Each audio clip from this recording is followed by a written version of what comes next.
are your guys from Seaside. That's Bob Mathis blowing those horns. That is Pat Burke there on those skins, and that's Harley on the bass, and that is Max on the Paul Lloyd Warner Busendorfer. Great job, guys. Love it. You're a Seaside band. Woo. Hey, good morning, Seaside. Woo! What a joy it is to be with you on this fabulous day. It is a divine day. It is a God day. It is a day in which we are coming together to celebrate Spirit at a basic level and at a deep level. For truly the blessings and the good and the grace of God is upon this moment, absolutely enriching our lives. And the way we continue to keep that light shining bright is we continually recognize that presence. We continue to put that Spirit first. And we have a wonderful light holder here today. She heads up our compassionate care here at Seaside. She is a senior in the School of Ministry, and this is Rebecca. And for the next hour, you'll find her just sitting in our spiritual support center. It's not just sitting. Actually, she's doing a very deep work. She is being a place for Spirit to express through us. She continues to tap into that place. So if you ever look back there during the service, it glows. It is just magnificent. And it's not just the candle. It is the light holder, being that light and that love.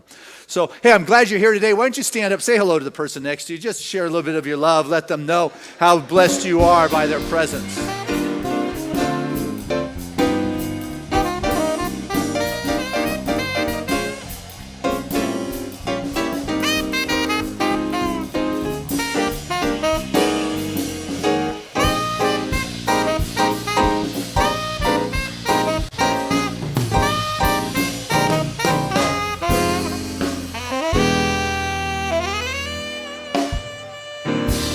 All right, good morning, everybody.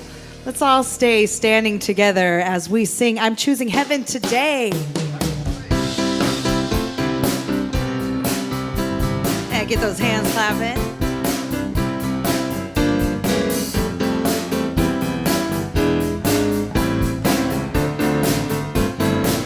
Here we go. I'm choosing heaven today. I'm choosing heaven today. I am walking the road of heaven and life, singing, I'm choosing heaven today. I'm choosing love today. I'm choosing love today. I am walking the road of heaven now. I'm choosing love today. I'm choosing grace today. I'm choosing grace today. I am walking the road of heaven right now, singing, I'm choosing love today. Come on, Bob.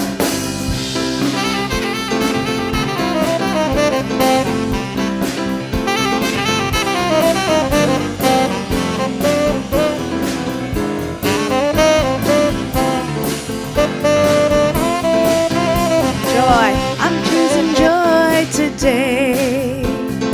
I'm choosing joy today. I am walking the road of heaven right now, singing, I'm choosing joy today. Abundance. I choose abundance today. I choose abundance today. I am walking the road of heaven right now, singing, I choose abundance today. I'm choosing heaven today. I'm choosing heaven today. I am walking the road of heaven right now, singing, I'm choosing heaven today.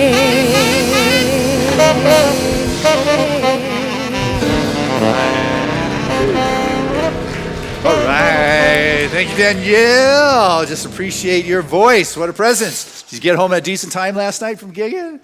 Decent. Yeah, you don't fess up to exactly what decent means, but we hear from our Rebecca at all?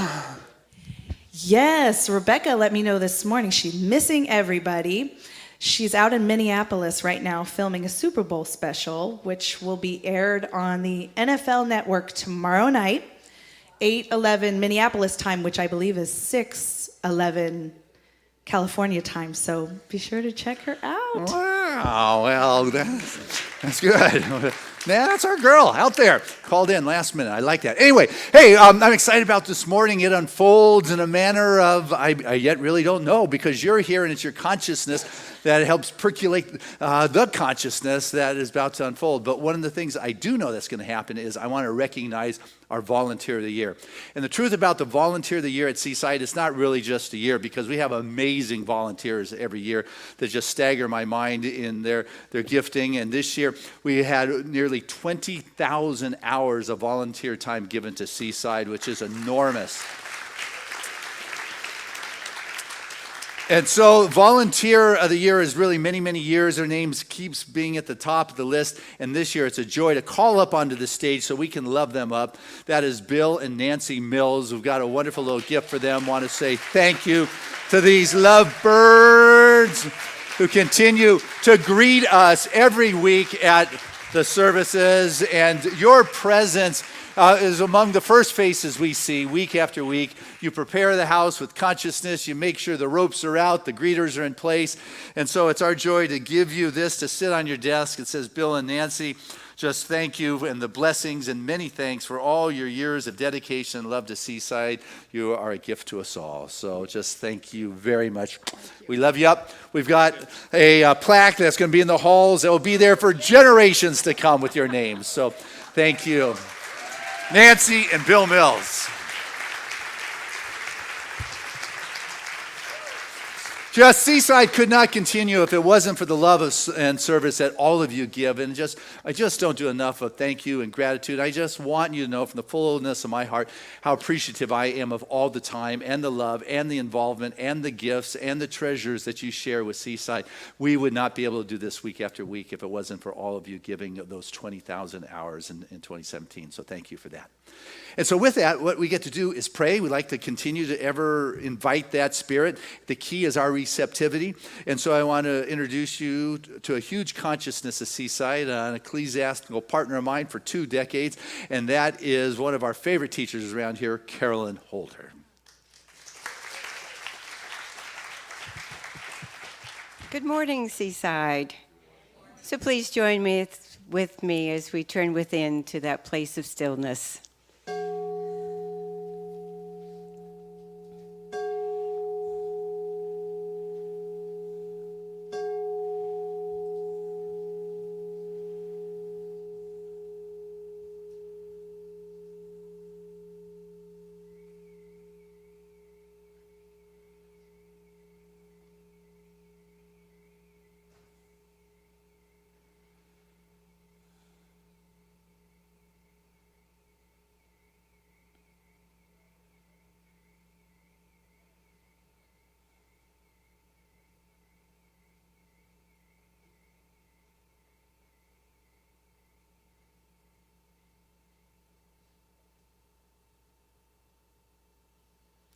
And what a joy it is to choose heaven today from that place of intuition and inspiration, a place of love and light, the divine recognition of the perfection of spirit that I know that is expressing in each and every moment. God the Father, that great all, that universal life force, the creative energy of all that is, infinite intelligence, divine wisdom, eternal light. And as I know, as I stand in enlightenment in that place of conscious awareness of spirit, in that illumination, that I open to the divine, to the presence, to the givingness and to the goodness that I know that spirit is, to that place of inspiration, that place of unmanifested potential and possibilities.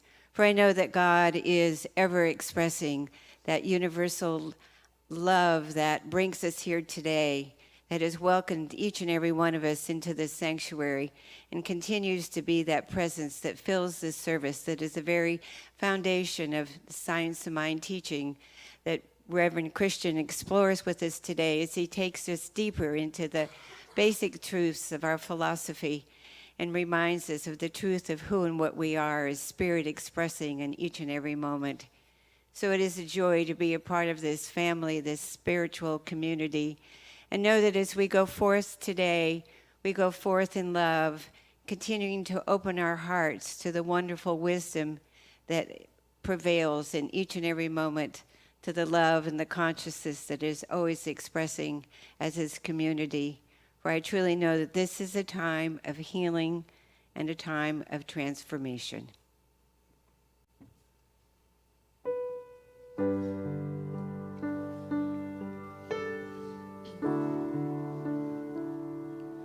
We let the love wash over us. We let it be.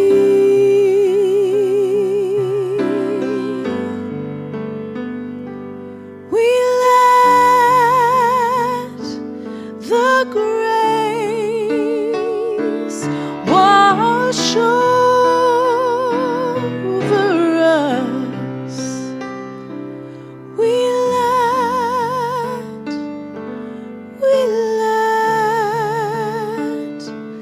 it be.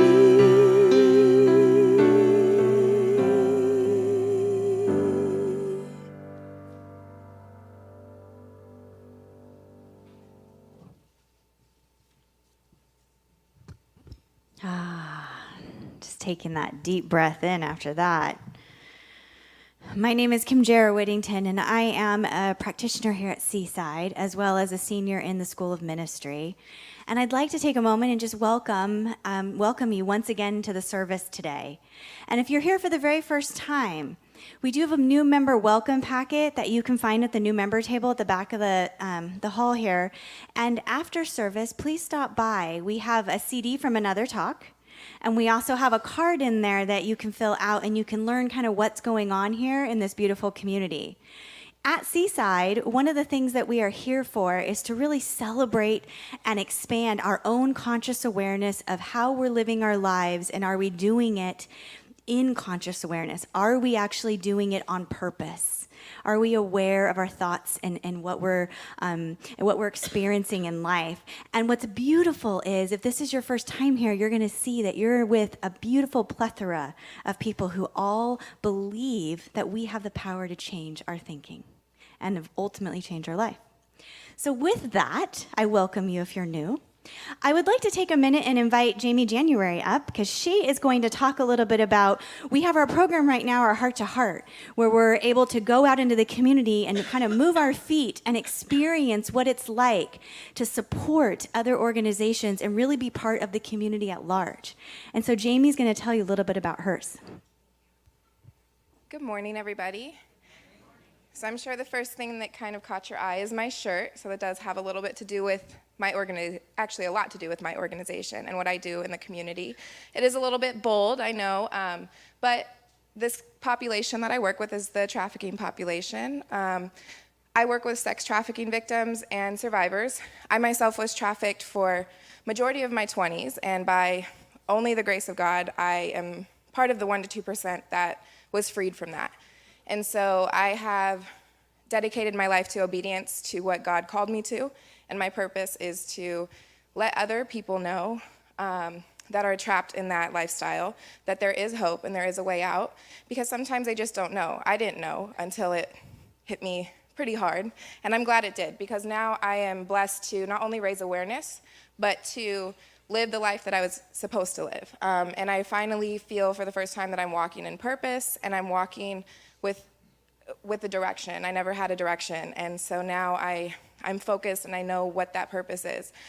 So my organization is Sisters of the Streets, and basically we exist to empower survivors of any type of sex industry work, whether that be through trafficking, through self-exploitation, any of the above. And so it's just a reminder and a way to reach out to them and let them know that they're still cared about, they're still loved, they still have value and purpose, and sometimes you just tend to lose that in life's roller coaster of emotions and experiences. And so I get to do a lot of street outreach, which is my main focus. We do a project called the Purse Project, where we get donated, gently used or new purses, and we put all types of items in them, from makeup to hygiene, baby wipes, gift cards, anything that you can think of that the ladies might be in need of while they're out there being exploited. And I go to the areas that I was trafficked in, and I just give back, and I let them know that somebody is there thinking of them, and that if they ever do need somebody in the future, it's about planting the seed, right? It's not necessarily that I'm going out to save anybody, because I can't do that. Only God can do that, and I'm a vessel that he uses, and I let them know that I'm there, and when they're ready, I have answers for them. And if I don't have the answers, then I help them find them. And so that's our main purpose, is our street outreach. I have some information of donations that we take, and we go once a month. So we're going actually, we missed a little bit on this month, so we're going tomorrow actually to do outreach. But we will be doing 12 this year. And so if you're ever interested or have purses, there's lots of ladies in here, I'm sure there's lots of purses that you have that you want to get rid of. We will gladly take them, and they will go to great use. We also are very proactive in the prevention aspect of this issue, because that's where it starts, right? It's much easier to prevent it than it is to heal people that have already been exposed to it. And so I do a lot of work in the community with the middle school and high schoolers with a curriculum called No More, and it's a very interactive, age-appropriate way to expose them to the red flags and vulnerabilities that attract the traffickers to them, and vice versa, they are attracted to it. I also am very big on education in the community, because some people don't even know that this exists. They think it's a problem like the movie Taken, where it's an international problem. And actually, San Diego is always in the top 13 list of the highest trafficking areas in the United States. And it's not internationals that are being trafficked only. 82% of the cases here in America are domestic cases. So they're kids, women, men, and children born here in San Diego being trafficked in San Diego. And because we are focused on the media image of trafficking, that in light, we don't recognize the people that are walking right by us in a day-to-day activity that are being trafficked as well. And so that's just what I love to do. I love to expose the stigmas and the truths on this issue, and try to just get every one of you involved, because everybody has an area that they can benefit this, because it's all of our issue.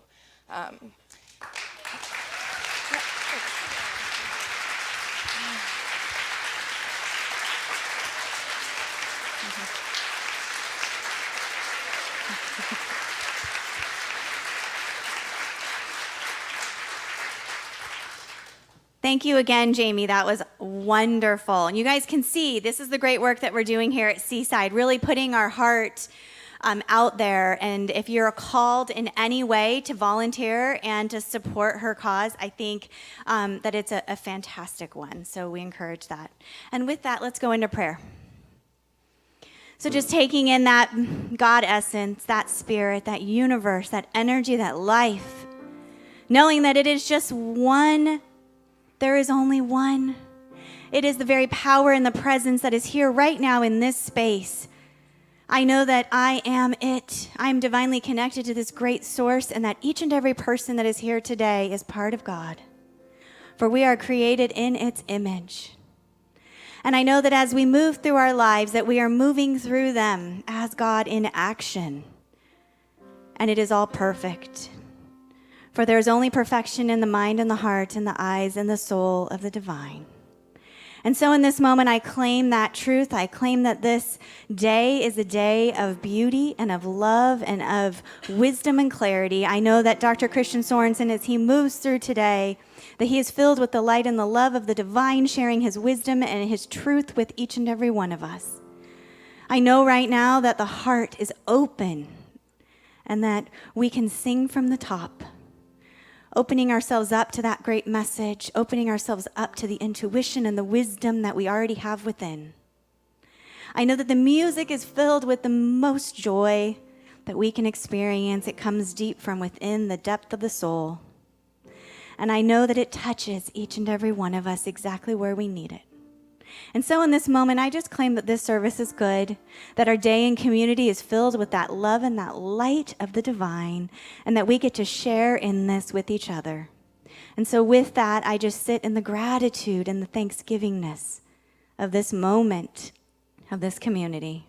And I release these words into the action of the law, knowing that the Spirit has it. It is done, and so it is.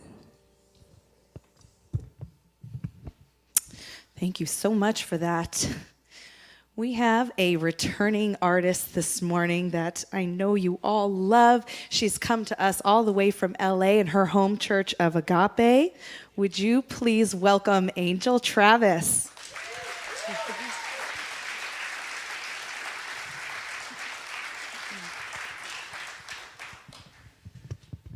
Good morning. All right.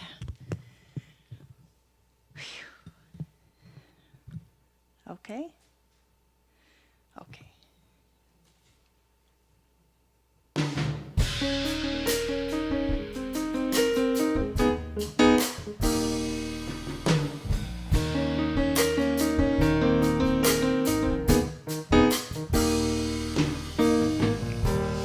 Gathered up the light and swallowed it down, wanting to give anything but a frown. Gave up my masks, I gave up my mirrors. It's time to step into the truth and to face all of my fear. 'Cause with love, everything's alright. With love, we are more than meets the eye. Keep it on a light. With love, we are so divine. Now I put my faith into that moment's hand. That way I never slip down into the starry sand. And I put my faith into the moment's hand. That way I never slip down into the starry sand.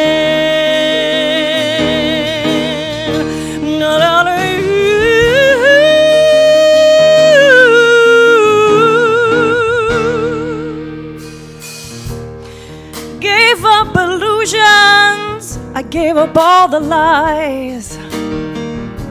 I gave up that time card to be by God's side. I gave up my fancy ways for bargaining. I gave it all up for truth, and here I will stay. 'Cause with love, everything's alright. With love, we are more than meets the eye. Keep it on the light. With love, we are so divine. Now I put my faith into that moment's hand. That way I never slip down into the starry sand. And I put my faith into that moment's hand. That way I never slip down into the sand.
This is Angel Travis. Oh my goodness.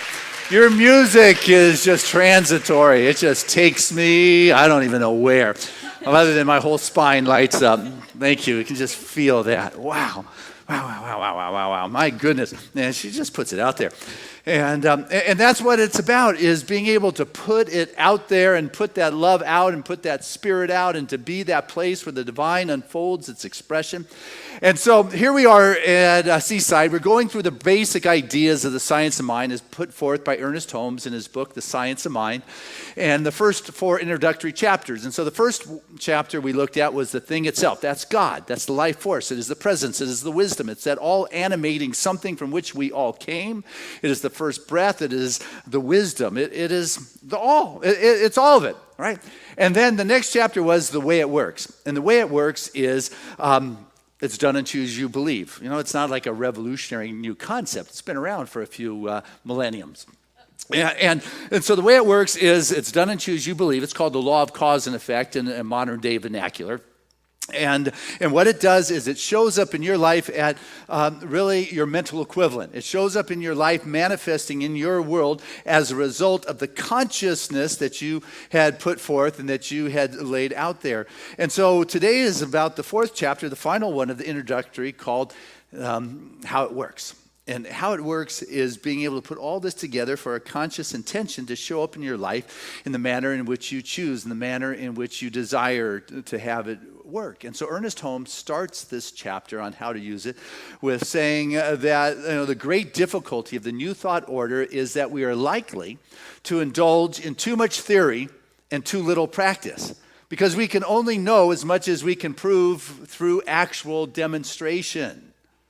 You know, something may be true or may not, but if you can't prove it, you don't really know for sure if this is true. So what we want to do is prove it. He writes in the same page that anyone can go around saying there are no sick, but this isn't going to help those that are experiencing the appearance of sickness. Anyone can go around and say there are no needy, whether they be wise or otherwise, but this doesn't help the needy. We know these spiritual principles, but being able to demonstrate them in our lives and to take them to the street and say, you know what, use me, God. I'm going to be that place in which that wholly expresses itself in a way that is right and relevant and real. And Ernest isn't the only one saying that, hey, you know what, there's got to be more than just these words. One of our good buddies and Ernest's contemporary, Joel Goldsmith, wrote in his book, Man Does Not Cry, or Man Need Not Cry. He said that saying it's easy to say God is everything and there is no error. The difficulty is in demonstrating that. You know, anyone can say God is all there is. You know, anybody ever says, it's all good? Kind of flippantly. It's all good. It's all God. Yeah, right. But you know what? I'm in pain right now. I need to get out of this situation that is just strangling the life out of me. What I've got to do is begin to consciously use this power and this expression in my life to create the very something that I want to experience. And the way we do that is to get out of the I am trying to change something here. Because that's the little I. We want to get into the I am. You know, we hear people talk about I am that which I am. I am that which is spirit expressing, you know. And so that is the capital I. And when we are coming from the small I that is Christian or the flesh or the blood or the body or whatever it is, we have got to use our own mind and our power to try to change things. But if I can get into the great I am spirit expressing here and now, things can begin to change no matter what those things are. Got that? No matter what they are, no matter how big they are. We listened to Jamie stand up and say how she turned her life around. She's going to be speaking Wednesday night here doing the main thing. And Jamie, you know what? We got something for you. We not only want to just say we want to volunteer, we also have a gift for you too. And this is for your organization. We're just so grateful what you're doing here in town. It takes courage to look at the difficulty in your life and say, you have no power over me. You know, Jesus, he's kind of famous for having done that a few times. But, you know, one of the ones in my mind that comes to mind all the time when I'm looking at the biggies is when Pilate had him and said, hey, guy, man, I got your life in my hands. Talk to me. Talk to me. And he looks up and says, you got nothing in your hands. All the power that comes to you comes from God. You've got nothing in your hands. Can you look at the pilot in your life, or the contamination, or the constriction, or what the doctor's prognosis, or the tumor, or the lack, or the limitation, or the challenge you find yourself in, and look at it and say, you know what, you've got no power in my life.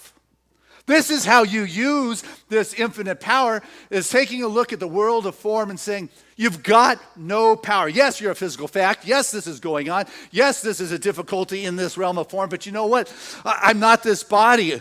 You know, God's Spirit is using this body and is walking through this life. And the power lies with God, not what's going on in this world. It's time to stop telling God how big your problems are and start telling your problems how big your God is that saying. Yeah. And so you get to say, okay, use me, God. But what happens is we get so caught up in doing our life, doing our days, doing whatever it is, that it begins to weigh heavy, and we believe who we are is this world of form. All of a sudden, we get stuck doing our life and doing our work and doing our stuff, that at the end of the day, we're exhausted. All we can do is go to bed, catch our breath, and get up and do it again. And, you know, maybe you make it to the weekend, and hopefully you do most times. And then you recharge and get going again. And, you know, one of the things that I just find wonderful being here at the beach, particularly on summer days like today, you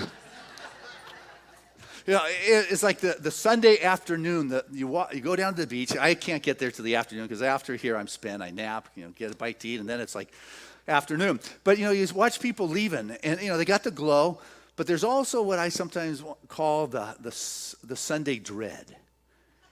It's like the weekend's over with, and now I got to deal with work. I got to deal with, like, what is out here. I got to figure out what I got to wear, what I got to deal with, my boss, and people, and all these things. And there's, like, all of a sudden this deadening sense that comes upon them. You know, that can't be good for you, particularly if you do that 5 out of 7 days a week. Right? It's like you want to be able to live with the zest and the joy. And I got to assure you, you've heard me say this, but I love my life. I love waking up in the morning. I wake up before the sun, and I figure the sun knows when to get up, and I beat it up every day. You know, and I get up, I'm excited. If I get up by 5, I can go do my 5:30 yoga. I can take a look at the waves and be home in time enough to get Trevor ready for school. You know, and that's just before my day even gets going. I love when that's complete, and then I get to come in and do Seaside, and who knows what's in store for me here. It's always something different, but it conjures up my creativity, my excitement, the creative juices, the desire to grow, to support, to help, to serve, and all. This is how you use that Spirit. You get in this joyous place. You get in this place where Spirit is flowing through you and making a difference. Research tells you that those who love their work and love what they do in life, their body is stronger. It is more defensive against the influenza season. The body knows how to heal itself quicker. It says that one lives longer generally. Relationships are more beautiful. And you have wild and wonderful lovemaking. Yeah. Well, I don't know if it said that last part. I kind of threw that in there, you know. But I'll bet it's true, you know. But if it's not, well, now you have the time and the energy to take classes, so it can be for you, you know. Well, what I just really want us to get is that when you are doing what it is you love, you become that vessel through which that life force moves. This is how you use it. You do what it is you love to do. You don't just suck it up and put in another day. You know, you are born to be free. First page from this stuff I read you. Remember the first chapter 6 times. Ernest Holmes says our life should be one of freedom. That means it is joy to be able to go to the beach on Tuesday and not have to relegate it only to the weekends. You know, you shouldn't have to ask somebody. You're a full-grown adult having to ask somebody if you can take a vacation or spend time with your family. You know, of course, if you're working with a group or a team, you want to be respectful and let people know. But, you know, to be able to walk your dog in the middle of a Tuesday afternoon or a Tuesday morning when it's like this out and not feel as if you're wearing striped convict clothes and you got to get back and get into work before you get in trouble is not the way to go through this life. And how you use this presence is you bring it forth and bring forth the joy and the love of what it is you do into your life and into your world. And you do that with your creative expression. Spirit wants to express creatively through you.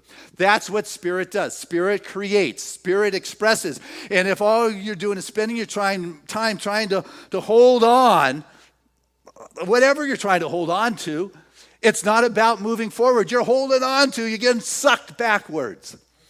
It is what you're called to do, your dharma, your creative expression, your soul expression, what wants to emerge as you, what brings you joy if you were to wake up every day to do it. This is how you use this Spirit, is you allow yourself to be used. Of course there's risk involved. You know, whoever said life didn't have risk, you know? I don't know where that came from, but it is a creative, positive experience. It is far more fulfilling to step out and reach for something and feel the joy and know, well, you know what, there's a little risk. That's what life is about. You ever, have a child and raise that kid? There's a lot of risk in that.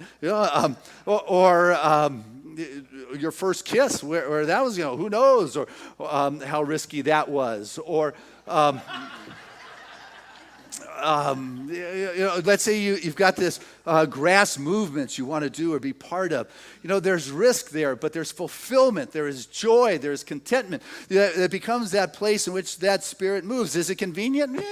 I don't know if it's convenient. But whoever said life is supposed to be convenient. Life is not like Amazon Prime shipping where it is quick, dependable, and convenient. Things just usually aren't like that. Maybe the pizza man, you can depend on him pretty quick. But other than that, life is about creative, taking the risk, becoming that vortex in which that infinite begins to take form in a new kind of way, letting go of what it is you've been holding on to or defending, and being that place where Spirit wants to express itself in a new and creative kind of way. It is the joy, it is the juice, it is the life force, it is something that it just activates every cell in your being. It moves you out of numbing and being dead. It awakens you to the greater possibility. We know that, right? Good. Now, we all hear in this message I'm carrying on about. Every week you guys hear me talk. Hundreds of people, we come together on a Sunday morning, talk about that. Thanks to the Crawfords and the wonderful work they do with their team, we got literally hundreds of people who watch this live streaming. And we know you're there, and we love you, and we just thank you for your support. And so hundreds listen to it. John Beethan gets this out to 90 different countries every week.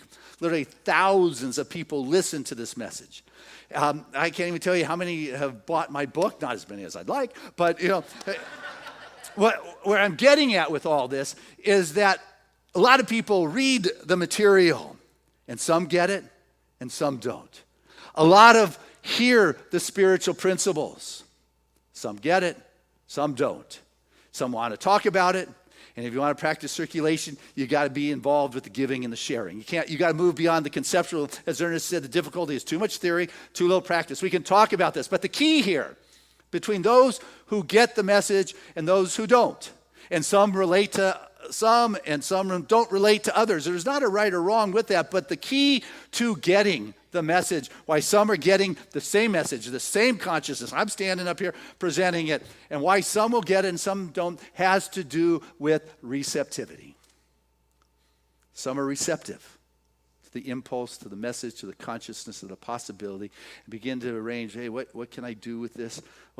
How can it show up in my life? And it's as we begin to be receptive, the healing and the shifts begin to happen. I can see 6 to maybe 8 people in the course of a day and do prayer and counseling. My mom used to see 12 to 14 people a day. She did that for 30 years. And what I learned from her, and I begin to experience myself, and you can talk to the practitioners, I could meet those 6 or 8 people in the course of the same day with the same kind of consciousness, with the same level of integrity, with my spiritual connection and my awareness, and speak the prayer with the same kind of zest and power and alignment with the Spirit. And one person may have an instantaneous healing. I think that's pretty cool. I like that one. But a couple may have their healing expedite. It might move quicker. The healing. Doctors go, wow, those bones went back together. Instead of 6 weeks, it only took 2 or 3. And then there's a couple, nothing. It would be a long, drawn-out healing process. They just go through the whole thing. And then maybe 1 or 2. Yeah, probably only 1. But might be someone who gets nothing out of it. And do you know what? It all has to do with one's receptivity. It has nothing to do with me. I'm clear with my integrity and my prayer. My job is to pray, to know the truth, to know the presence of God. All things are possible, including right here, right now. But is the individual receptive? See, your job as a spiritual practitioner is to know the truth, to speak the truth, to do your prayers, and let it fall where it may. It's not my job or your job to make anybody get it. It is a matter of being able to speak the truth and allowing it to move into the appropriate and proper places. And then it can show up in anybody's life at any time. It's not dependent upon situation. Oh, I'm in a bad situation. Well, I'm sorry, but you know what? You don't have to remain there. Just because it is a rough, unimaginable situation doesn't mean that you are stuck there. Jamie, wonderful example, not stuck. That there is an option, that there is a light, that there is God, that there is a greater possibility in our life. All your soul wants, all your spirit wants, longs for, is you. It doesn't want to be stifled by the conditions you're in.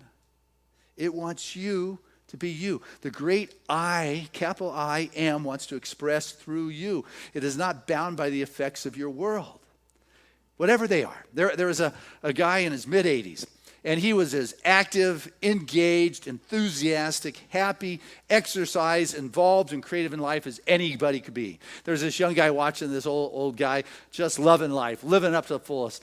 And he finally, got up the courage to ask, hey, old man, what's your secret? How old are you?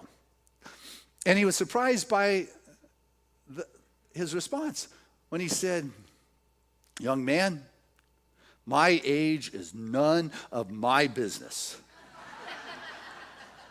You notice? He didn't say, your business is my business. He stopped counting his years. Those were milestones on the calendar that made him think that he was getting older. So he just stopped that. That was no longer where his field of awareness went. His field of awareness went to this creativity, taking this risk, willing to express. How to use this spirit is to be that conduit through which spirit can express in a greater creative kind of expanding way in our life. And it's done unto us as we believe. That's how this thing works. Now, contrast, there's this other guy, not even anywhere near this other old guy's age, and someone saw in his garage a walker, and he wasn't using the walker, and he asked this guy, what's the walker in your garage for? And he said, oh, I got such a good deal on it, I had to buy it because who knows, I'm going to have to use it soon. Really? Is that the kind of consciousness you're going to want to live with? I'm going to be impaired, so I'm going to prepare now to buy my walker. This is, you hear so much about the power of positive thinking. Very few people talk about the power of negative thinking. It works the same way, guys.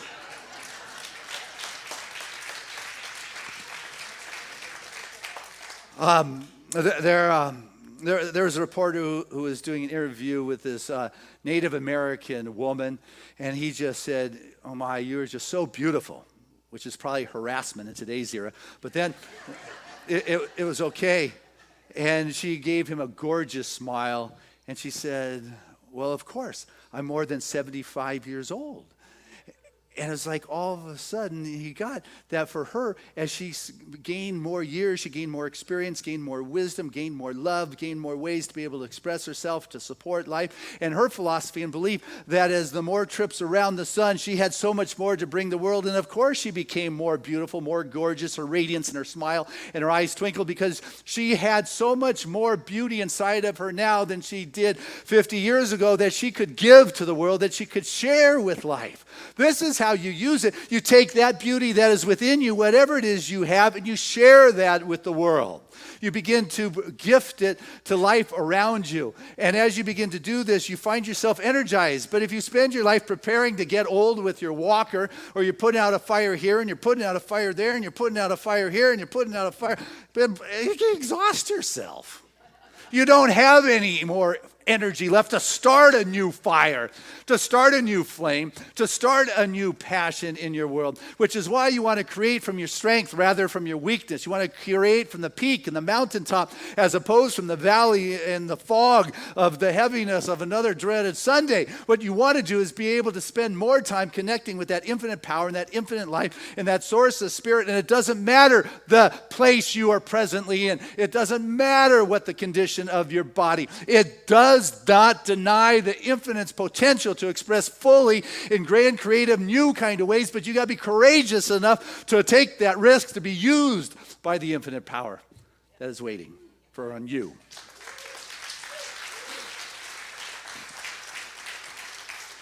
So Ernest Holmes, as you know, our founder, and the book I'm talking from this week and the last couple of weeks is The Science of Mind, which has become our textbook, which he said, hey guys, this is not a revelation to me, but rather it's a compilation of the great revelations that have shown up in all the worlds. All he's done is drop the rules, the dogmas, the creeds, and all those things that may have been relevant in an era long gone. But the spiritual truth of your magnificence is here. It's done unto you as you believe, is what is here.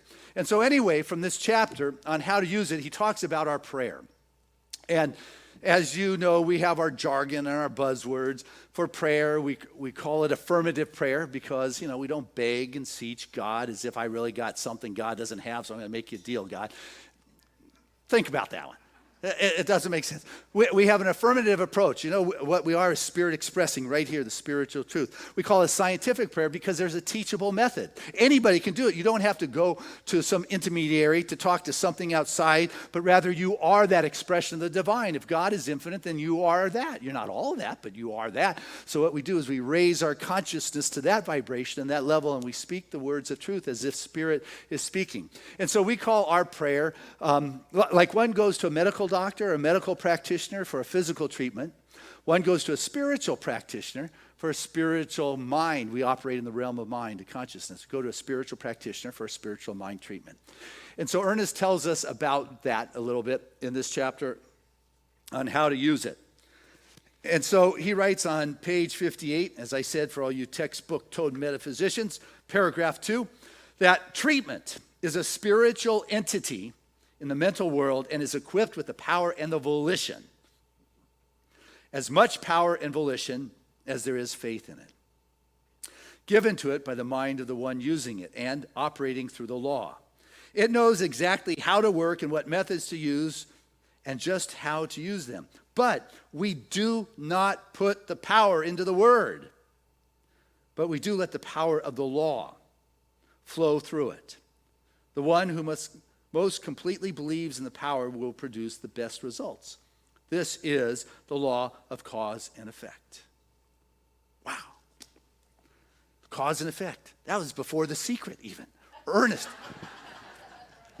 We don't put the power in the law, which is an aspect of God.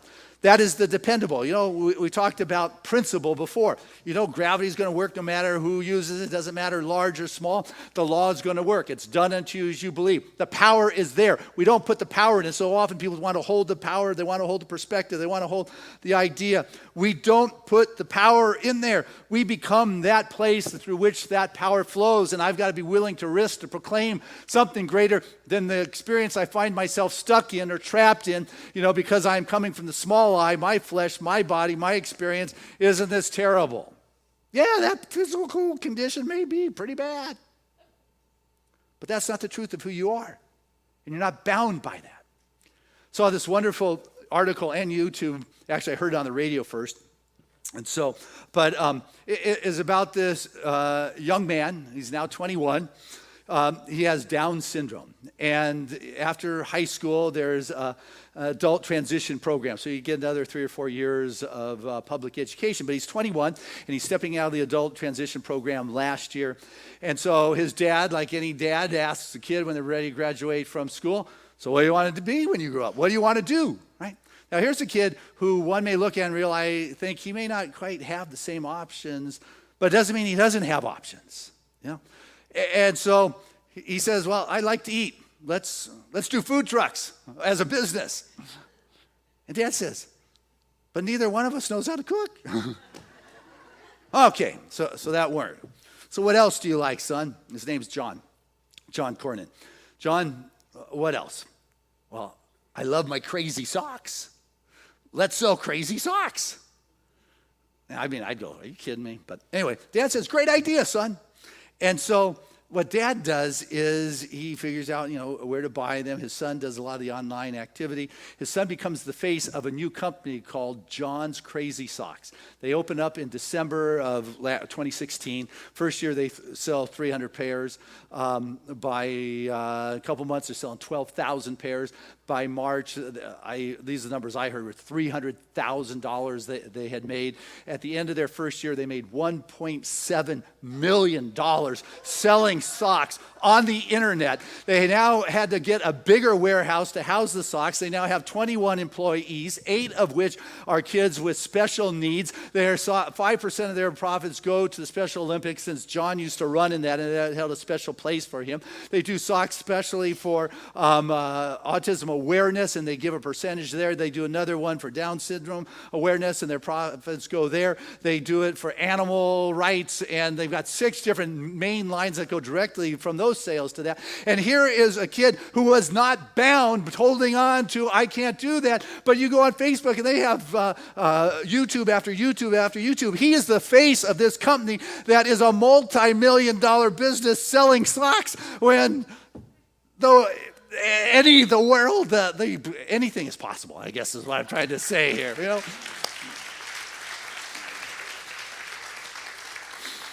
And so it's just invaluable for us to realize that we are at choice. How we use this is, Ernest says, is through spiritual mind treatment. And there are many ways to pray. What matters is the heart and the soul, and not the words. But we have a definite style of prayer that we have called spiritual mind treatment. And there's 5 steps, which is why we call it scientific, because anybody can do it. You don't have to wait for the great lights to go on or the revelation to hit or to hit bottom. That even when life is going good, you can use your prayers, like you pray without ceasing kind of thing. But the 5 steps that we are left in our style that Ginny taught this week on Saturday to a wonderful group here at Seaside. And actually, I'm teaching Tuesday night in class, so I'll do it real quickly for you. But the first step is recognition, right? So the first chapter, the thing itself, you recognize Spirit, God, that presence. It all starts there. I mean, if you're not connecting with who's on the other side of this phone call, there's no conversation going on here. You want to recognize that presence, that life force, that intelligence, that wisdom, the abundance, the truth of my being, that innocence, that part that has never been violated or hurt, that part of me that is the true I am. You got to recognize that. That's where it all starts. You got a friend you haven't talked to for a few years. They call you up. Boom. You recognize their voice instantly on the line, don't you? Yes. 3 of you. Okay. Well, I trust you guys you talk to your friends more often. That's what it is. Anyway, you want to be able to connect with Spirit like that. Even if you haven't connected with that infinite recently, you want to be able to know what that feels like, sense. It's not words. We can't even define what this life force is. But what's essential is that we have a relationship and a feeling with it. So the first step is to recognize that, and recognize that it is infinite. If it is infinite, it is everything. That means you're part of that. I said that a little earlier. If it is infinite, you're part of that. Logically, right? Good. So that's what you do. The second step then is you unify with the infinite, the wisdom, the abundance, the truth, the joy, the life, all that which I just said a second ago. That's what you are. So you recognize it, and I am that. I'm that expressing right here. I'm not going to some saint, guru, or sage to talk to something outside me. I am that, declaring the truth in this moment. That's the affirmative kind of approach. I'm not asking for permission. I'm not saying I'm no better than the worm of the dust. I mean, whoever came up with that one, give me a break. It's like I am that which is. God expressing at the level of my awareness. It is done unto me as I believe. Grand I, God I, that means Spirit is speaking. There is a divine realization. That's the next step. The third step is the spiritual realization of the truth of the situation you're in. That's the meat of the prayer. You are realizing the spiritual truth of the situation that you're praying about. How does Spirit see it? Very simple. You just articulate that. You feel it. You sense it. And if Spirit spoke that, you'd be feeling pretty good, right? Which is the 4th step, right? First one, recognize Spirit, then you unify with it, you realize the spiritual truth, and then you're filled with gratitude. That's the 4th step. Thank you. Not thank you, God, because once again, you're putting it outside yourself. It is living with a state of appreciation and gratitude for the unfoldment of this good in my life here and now. I'm not thanking anything outside. Nobody's giving me anything. I am claiming the truth of the situation right here. This is how you use it, at least from the science of mind perspective, and then you let it go. You know, if it's done, you don't hold on to it, right? You plant a seed in the ground, you let it grow, you don't dig it up. Hey, are you growing today? Oh, nope. Let me cover you up. Dig it up. Oh, are you growing today? Nope. Nope. No, you plant it in the law. You let it go. Spirit, take it away. Man, it's done. It's done. You let it go. And so as you begin to use it in a conscious kind of way, not a reactory kind of way, oh no, I'm in a tough situation, I got to react and pray and get Spirit to show up. No, I'm going to choose to bring forth Spirit, the highest level of my understanding, always in my day and in my life. I'm going to be that place where Spirit continues to shine. I'm going to shine that. I'm going to give that. I'm going to be that. I'm going to radiate that. You know, that's the thing. You want more love in your life. You want more joy. You want more compassion. You want more forgiveness. You want more understanding. That's what you got to give life. Does that make sense? You know, you've got to be that which you want to experience. You want to be able to give that to the world. You don't want to withhold it from the world. You want to be able to give. All of nature gives. You know that, don't you? I mean, you walk along the beach, it's just the waves and the light and the beauty of giving. Wednesday night, we got a super blue blood moon. It happens only, I don't know, they say once in a blue moon. No. Rarer than that. You know, it has to do with the supermoon's closest to the earth, and the red comes from the eclipse, and blue because it's twice a month, whatever. But what I'm getting carried away, is that it's there for you to enjoy. It's beautiful. It's spectacular. It is nature. It is God. It is transitory. It can be a holy experience. I am the beauty that God is because I am losing myself in this moment of the beauty that nature is offering me. It isn't withholding, say, hey, the Christian, you can't have it, but they can.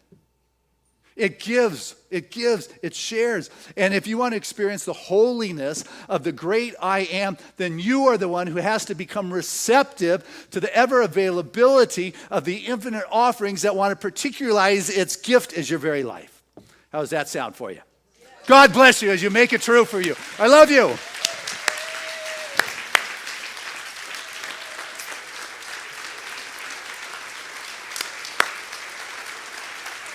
Hey, let's keep it going as we bring back to the stage the wonderful angel.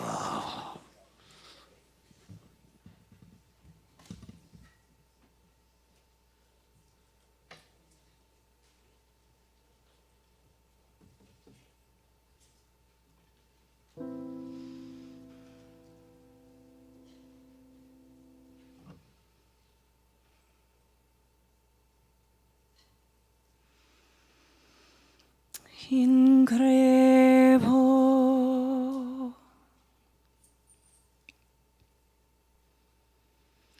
diaboleas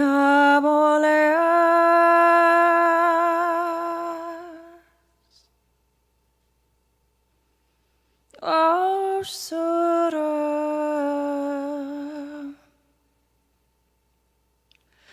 vadam Dio,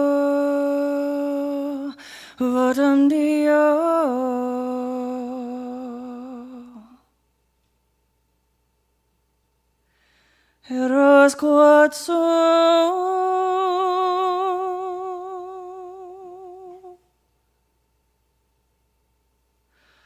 velio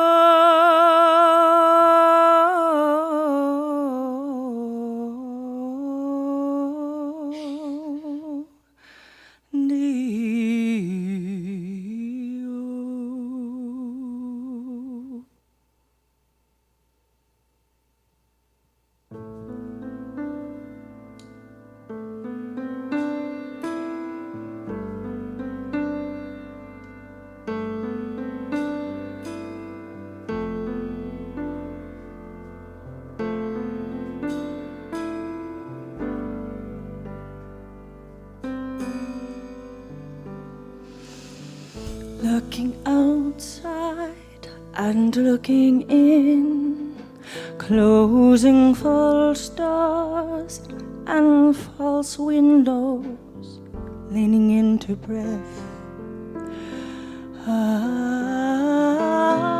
pray.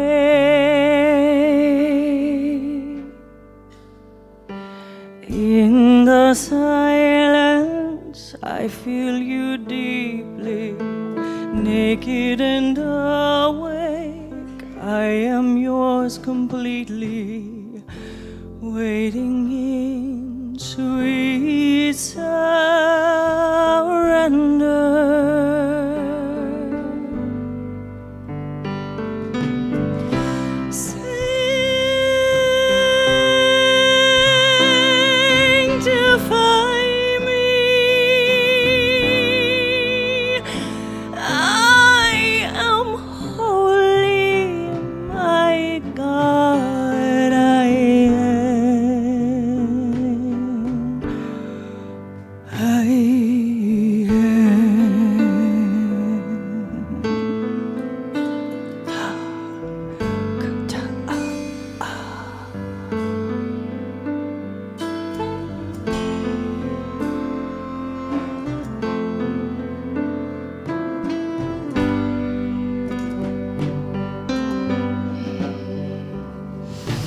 We search in others, looking to find you.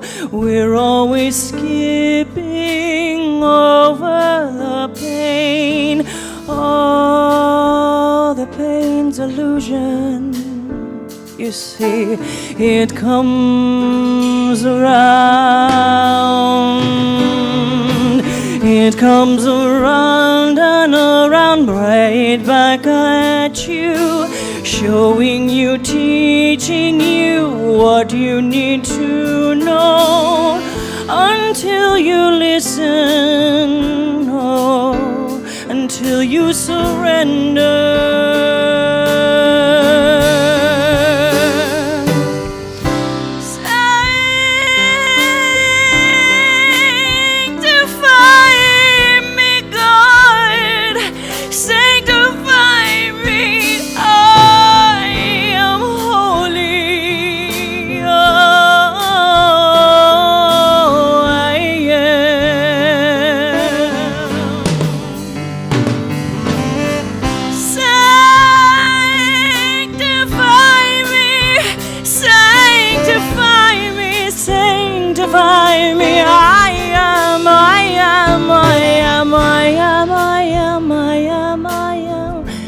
I am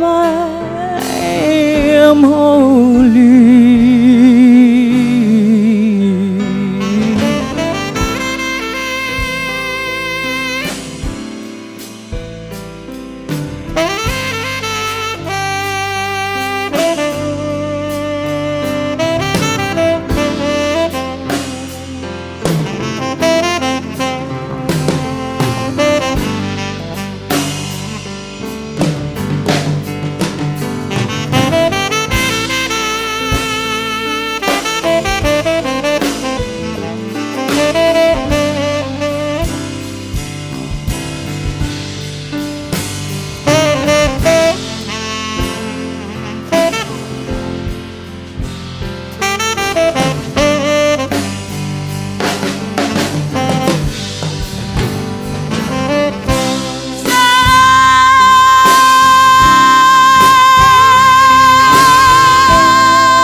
That is Angel Travis. That was beautiful. Oh my, you are sanctified. I am. Woo. Yes, transitory, not, yes, my goodness. It just takes you somewhere else. Truly amazing. Whew. Man, that was a journey. Hey, this is the time of our service that I get to come back to earth and just give us the opportunity to share our gift, to give our support, to share our love, to know that this is an important moment of each service, that it gives us the opportunity to get out of the theory of the law of circulation, of the idea of being in the wonderful flow and the givingness of the divine, and to be that activity of the divine's abundant flow. And so as you give, it comes back. It's not why you give, but rather it's an extension of your consciousness. So I invite you to look within your heart and your soul and to give from that place, or take your offering from wherever you may have it in this moment, and know that it's truly Spirit's, and what you will find it multiplying as you return it to that stream. And so as you give, you'll just find your blessings increase in all the ways that are relevant. For you have been sanctified by the divine. You are the great I am that Spirit is. So with that said, I'd like to invite our ushers to come forward at this time and say thank you to this wonderful crew. Thank you to those who mail in your contributions when you can't be here on a Sunday. It is greatly appreciated, as well as those that practice our auto tithe, that regular systematic support from your world into Seasides. That regularity is greatly appreciated, since we're required on a regular basis to take care of the financial aspects of things.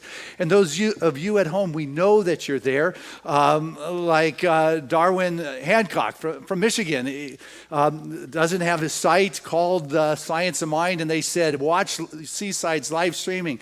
And we hear from you on a regular basis with your support and your love.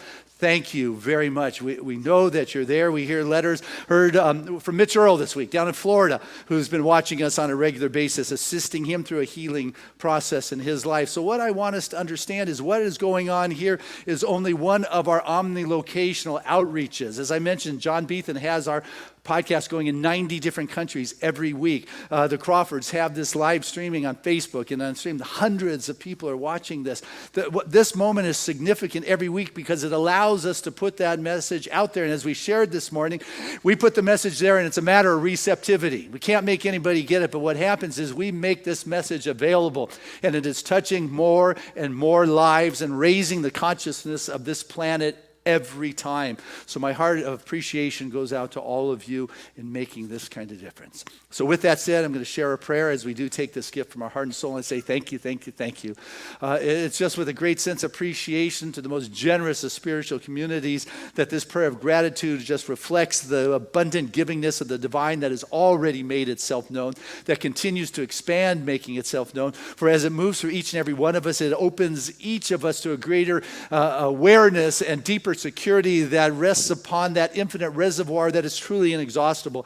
And as it moves through us, we come to recognize that that source picks up speed and velocity, bringing with it greater wealth and greater good in all those ways that are relevant and right. So I say thank you, Father, Mother, God, for using me in this moment to be in that flow and to share the good that has blessed my life, and I know it continues to bless all those that comes in contact. Thank you, Father, Mother, God, for this pause in the busyness of a day to remember the source of good, and so it is.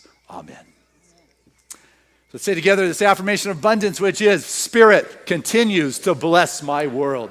Gratefully, I live as the giving expression of Spirit, opening the floodgates of the affluent flow of greater good as my life now.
Your guys from Seaside. Nice job, guys.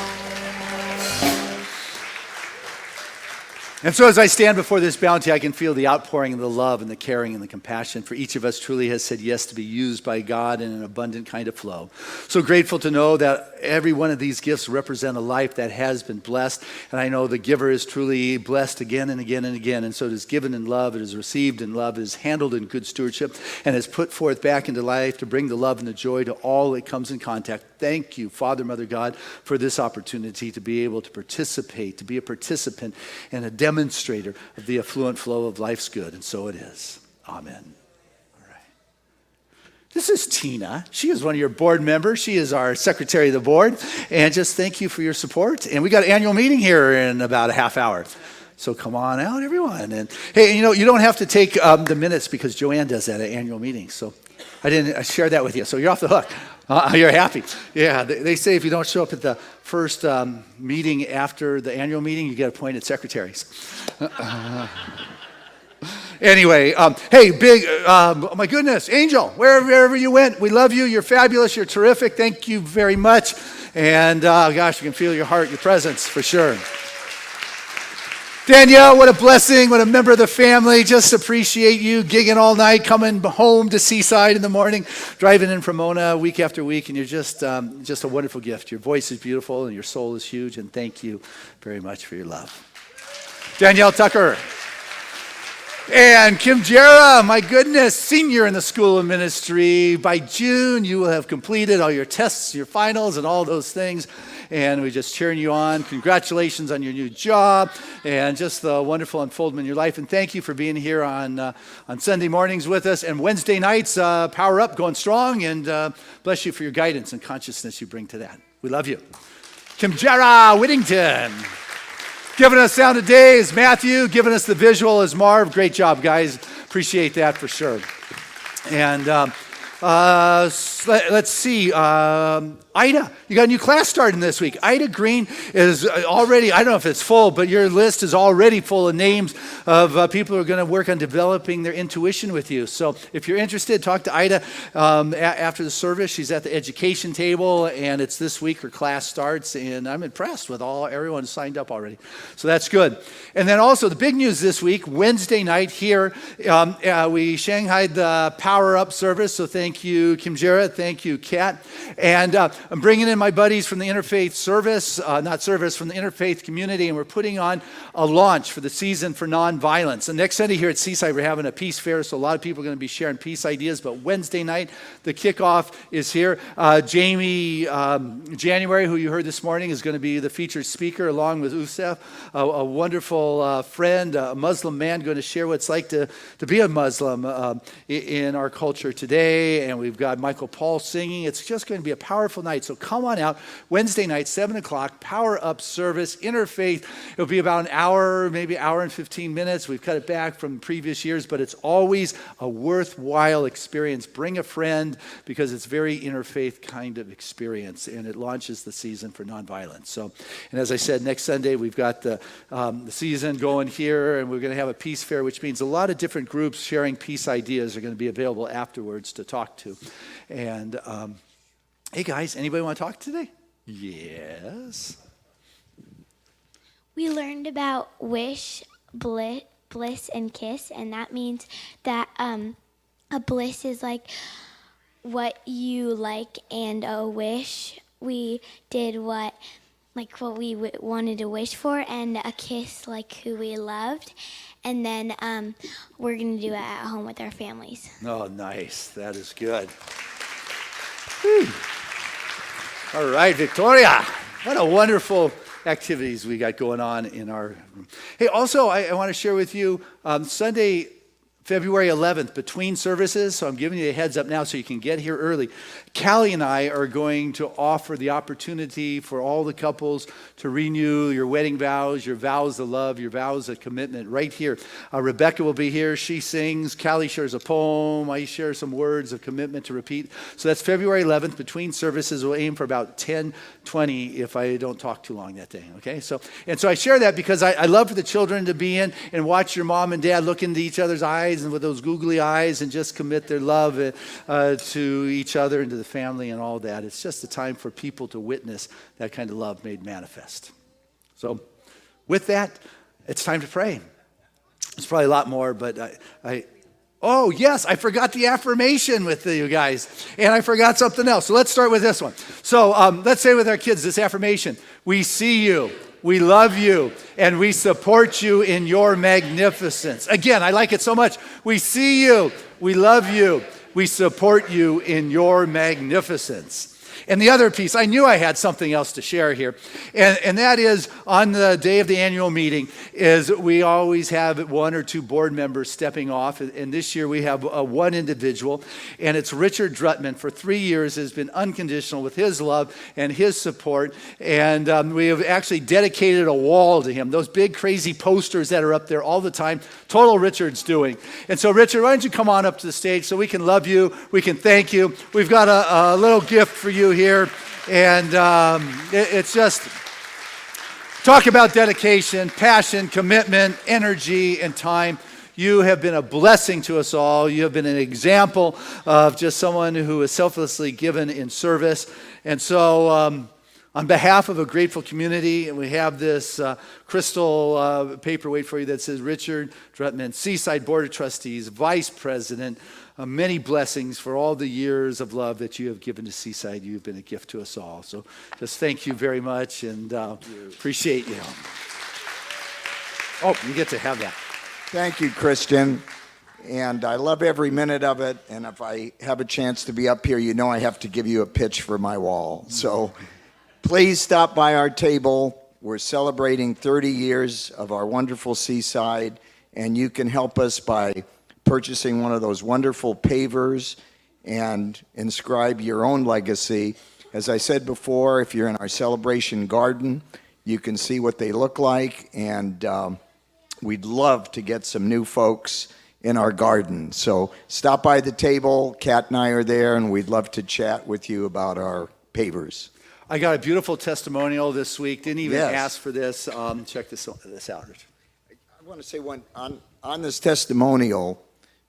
Many of you remember one of the beautiful smiling faces that came in here every Sunday, and I see him in he was one of the lights of our men's group, right, Ray?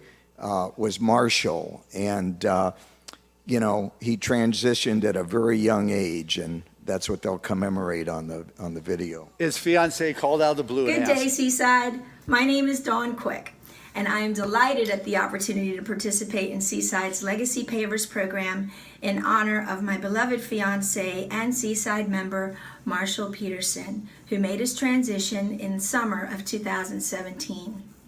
Marshall was a radiant lover of life and set the daily intention to put his focus on inner peace, joy, and love. The Seaside Gardens were special to Marshall. He enjoyed the peacefulness of the garden and loved reading the inscriptions on the stones. This is why the opportunity to honor his life in the garden feels so good. Thank you, Seaside, for this wonderful program that shows deep appreciation to those beautiful souls that are forever a part of the Seaside family. Wow.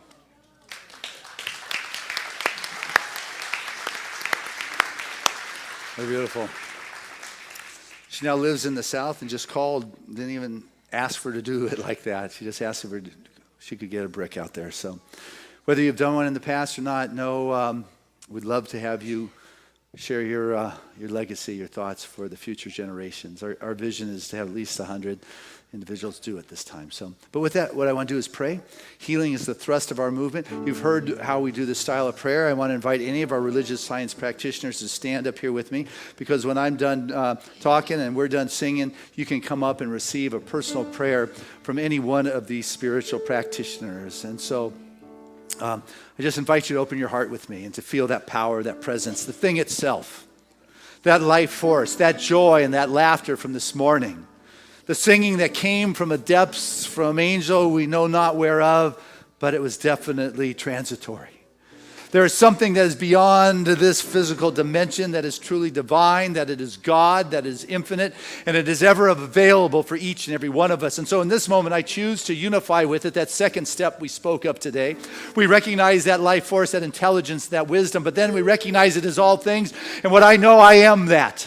I'm not all of it, but all that I am is spirit, is infinite. So the truth of my being is spirit expressing in this moment. And I can just feel the motion and the movement of the divine passing through this time and space and this vortex, bringing that which can't even be articulated, but is real, that is dynamic, that is transitional. And I invite each of us to open our hearts and soul and receive the greater blessings of the divine and experience that part of us that has never been violated, that part that has never been hurt, the great I am of my being, and allow that to lead our field of awareness into a state of receptivity of the greater good that particularizes its touch, that it becomes a relevant touchdown in our world, and a healing happens in our physical form, in our body, and in our world affairs, because this is the natural expression of God. We have become that space, that channel through which life moves, that life that created all things, that loves to create, that is not concerned with risk, but it steps courageously into self-expression. And as it does, it moves out anything unlike itself. And so the truth of our being is that space where the fullness of the divine touches down, and we become that wonderful transparency, that radiance, that pulse, that life force, that light that shines so brightly that people look upon you and say, there's a face that shines with the presence of God. It is a familiar place, a familiar feeling, like that phone call of a dear friend. And it is in that unification with that life force that the realization of the spiritual truth of whatever situation you might be working on begins to resolve. Not because I'm trying to tell the intelligence that guides all things what to do, but I become receptive to the innate wisdom of my being. And there's an awakening in every cell, every tissue, every organ, every fiber of my physical being. I come to recognize that I'm not trying to get the body in any kind of correct form, but rather that my body is the body of God. It is a temple that quickens to its innate blueprint of wholeness, and healing happens. And that divine expression has its way, and I walk in this world and live with a sense of fulfillment and joy and contentment. I experience the success of living my dharma and my creative expression, and with it I bring to my relationships greater joy, greater love, greater passion of being. People see the eyes twinkle as if I am truly that divine expressing incarnate in form as each and every one of us. So grateful to know that we live in the wonderful flow, that the affluent flow, that abundant flow shows up in our world in those ways that are right, real, and relevant, in monetary kind of ways, that we are remunerated and reciprocated for the gifts that we bring, and we find the joy of giving and sharing that light and that love. We are a giver just as nature is that giver of this light. This is how it works. We begin to put it out there, and what comes back is that ever-increasing flow of that which we have cast upon the waters. And I say thank you for not only the realization, as Ernest said, the difficulty is in too much theory and too little practice, and we begin to be the practitioners of the divine truth, bringing forth that greater awareness to all situations in life, knowing every prayer request brought to our prayer request chest is fulfilled now. For our beloved practitioner, Mary Anderson, whose sister-in-law just made her transition yesterday, that Janice moves on with a love and a grace, and her husband of 47 years is able to feel that love that transcends time and space, that love that brought them together continues to be the connector that is greater than any physical form. And so we continue to play in this resonant field of the infinite, experiencing the ease and grace as we walk through this world and this life with the joy and excitement to awaken to a new day. And I say thank you. Not thank you to anyone or anything. It's just a state of appreciation and grace and of the good that is, that each of us lives in with the fullness. And I let go to this. I trust this. That is the law that says it's done unto you as you believe. I plant that seed and I let the law take it. So I take these divine ideals and I just let go and just allow life, the law, the principle, the love of God have its way. And I become that wonderful vortex of its divine manifestation of greater good ever increasing. And so it is. Amen. There was a time in my life I thought I had to do it all for myself. I didn't know the grace of God was sufficient. I didn't know the love of God was at hand. But now I can say if you are discouraged, struggling just to make it through another day. You've got to let it go. And this is what you've got to say. I release and I let go. I let the Spirit run my life. And my heart is open wide. Yes, I'm only here for God. No more struggle, no more strife. With my faith I see the light. I am free in the Spirit. Yes, I'm only here for God. I release and I let go. I let the Spirit run my life. And my heart is open wide. Yes, I'm only here for God. No more struggle, no more strife. With my faith I see the light. I am free in the Spirit. Yes, I'm only here for God. Let's hear you.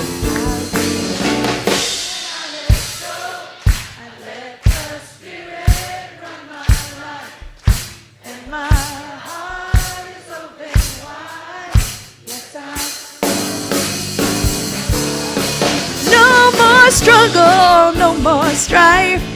With my faith I see the light. I am free in the Spirit. Yes, I'm only here for God. Yeah.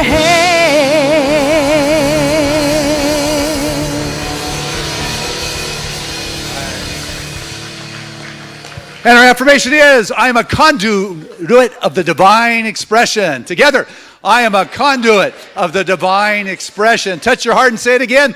I am a conduit of the divine expression. One more time. I am a conduit of the divine expression. In our song of grace.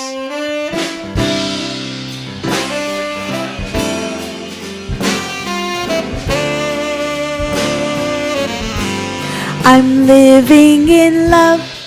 I'm living in peace, living my life for what I believe, through joys and through fears. In this world I walk, God's grace shines on me, and it shines on us all. We are living in grace. We are living in grace. We are living in grace. We're living in love. We're living in peace. United we stand as one family. We honor all truth as together we walk. God's grace moves through me, and it moves through us all. We are living in grace. We are living in grace. We are living in grace. We are living in grace. Yeah.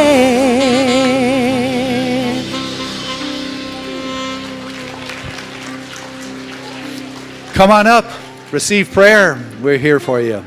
Check out the new goodies that Camille is putting out there, healthy, holistic ones. Visit Jamie at the table for Sisters of the Street. Visit Angel for a CD.